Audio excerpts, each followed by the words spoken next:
For years, everyone assumed Osama bin Laden would live out his days or die in the rugged mountains along the Afghan border. For all intents and purposes, he was killed in the suburbs, less than 40 miles from where the president of Pakistan lives. There are no rocky caves near bin Laden's compound in Abbottabad, but there are golf courses in the Pakistan Military Academy, and his house was 8 times bigger than any home in the neighborhood.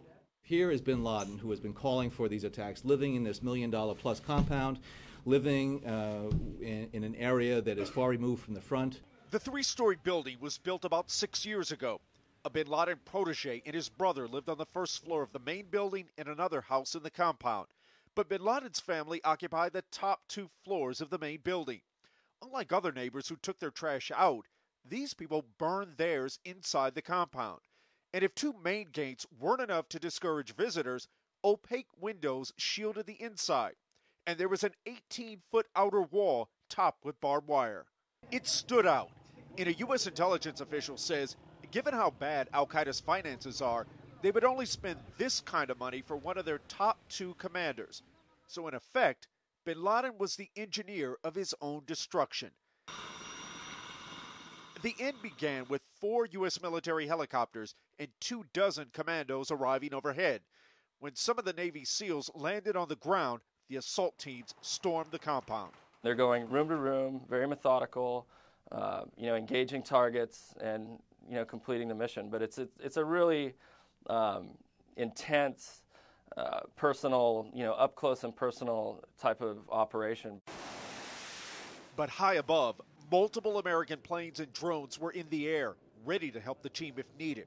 CIA Director Leon Panetta was quarterbacking the mission in secure radio contact with the assault team commander. But back at the White House, the president's national security team was anxiously watching video from the site. The minutes passed like days, and the president was very concerned about the security of our personnel. This ABC News video shows the aftermath inside the compound. 1 woman died in the firefight. The SEALs shot and killed the 2 brothers and bin Laden's son. And with a shot to the chest and 1 to the head, the SEALs killed Osama bin Laden. They identified his body and took it with them as they left the compound. There was a tremendous sigh of relief that what we believed and who we believed was in that compound actually was in that compound and was found. But there was one final decision. One of the U.S. helicopters was in trouble and had to land. The team made the call to destroy it there on the ground and hustled the women and children away before blowing up the aircraft. It took 40 minutes in and out of the compound, but some of that time was spent collecting papers and material, what one U.S. official calls a robust amount of intelligence that they hope to exploit and use to track down other members of al-Qaeda. Chris Lawrence, CNN, The Pentagon.